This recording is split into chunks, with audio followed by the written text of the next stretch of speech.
ایک ایسے قوم جو پہاڑوں کو تراش کر محلات بناتے تھے، اللہ نے ان کے لیے ایک زندہ معجزہ بھیجا، ایک ایسی اونٹنی جسے دیکھ کر ہر شخص حیران رہ گیا۔ مگر جب انہوں نے اس معجزے کو قتل کر دیا تو پھر کیا ہوا؟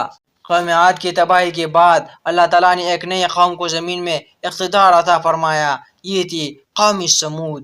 یہ لوگ شمال عرب کے پتریلے علاقوں میں آباد تھے، وہ پہاڑوں کو تراش کر شاندار گھر اور مضبوط قلعے بناتے تھے۔ اللہ تعالیٰ فرماتا ہے تم پہاڑوں کو تراش کر بڑے فخر سے گھر بناتے ہو، مگر اقتدار اور دولت نے انہیں بھی غرور میں مبتلا کر دیا، انہوں نے بھی بتوں کی عبادت شروع کر دی اور اللہ کو بلا دیا۔ اللہ تعالیٰ نے انہی میں سے ایک عظیم رسول بھیجا، حضرت صالح علیہ السلام۔ حضرت صالح علیہ السلام نے فرمایا، اے میرے قوم، اللہ کی عبادت کرو، اس کے سوا تمہارا کوئی معبود نہیں۔ لیکن قوم نے کہا، اگر تم واقعی اللہ کے رسول ہو تو کوئی معجزہ دکھاؤ۔ اللہ تعالیٰ نے ان کے مطالبے پر ایک عظیم معجزہ عطا فرمایا۔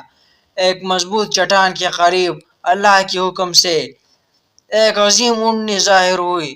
یہ کوئی عام اونٹنی نہیں تھی بلکہ اللہ کی نشانی تھی۔ حضرت صالح علیہ السلام نے فرمایا، یہ اللہ کی اونٹنی ہے، تمہارے لیے ایک نشانی، اسے اللہ کے زمین میں چرنے دو اور اسے کوئی تکلیف نہ پہنچانا ورنہ دردناک عذاب تمہیں آ پکڑے گا۔ اللہ تعالیٰ نے اس اونٹنی کے پانی پینے کا بھی ایک مقررہ دن رکھا اور قوم کے لیے دوسرا دن۔ قرآن فرماتا ہے پانی ان کے درمیان تقسیم ہوگا، ہر ایک کے بارے مقرر ہے۔ یہ معجزہ ہر روز ان کی آنکھوں کے سامنے تھا، مگر تکبر نے ان کے دلوں کو اندھا کر دیا اور انہوں نے ایک ایسا فیصلہ کیا جس نے ان کی پورے قوم کی تقدیر بدل دی۔ انہوں نے اللہ کے اونٹنے کو قتل کرنے کی سازش شروع کر دی۔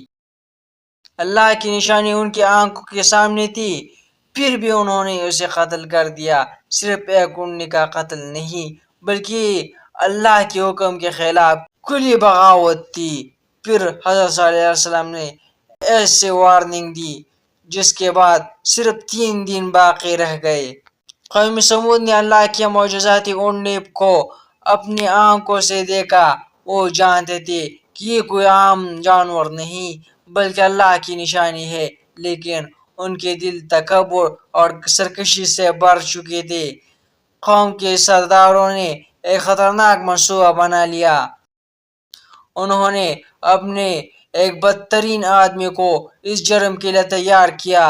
قرآن فرماتا ہے انہوں نے اپنے ساتھی کو بلایا، اس نے ہمت کی اور اونٹنی کو قتل کر ڈالا۔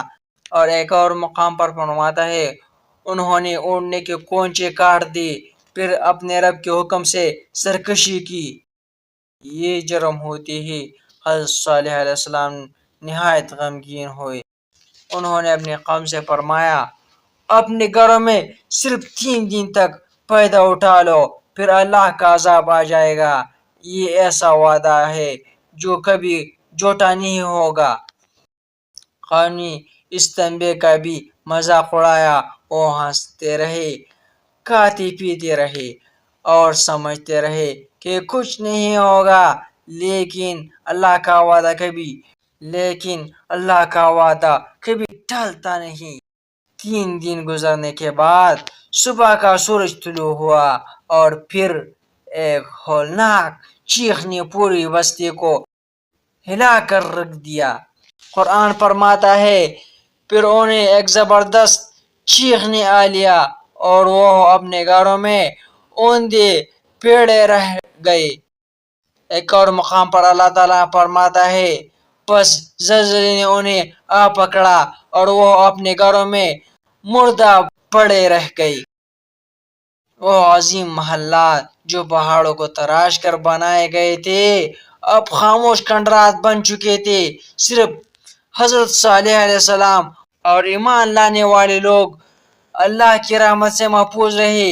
قرآن فرماتا ہے جب ہمارا حکم آ پہنچا تو ہم نے صالح اور ان کے ساتھ ایمان والوں کو اپنی رحمت سے نجات دی۔ قوم سمود بھی قوم عاد کی طرح تاریخ کا ایک عبرتناک باپ بن گئے، لیکن انسانوں نے پھر بھی سبق نہ سیکھا۔ اب زمین پر ایک اور قوم ابھر رہی تھی جس کی آزمائش پوری دنیا کی تاریخ بدلنے والی تھی۔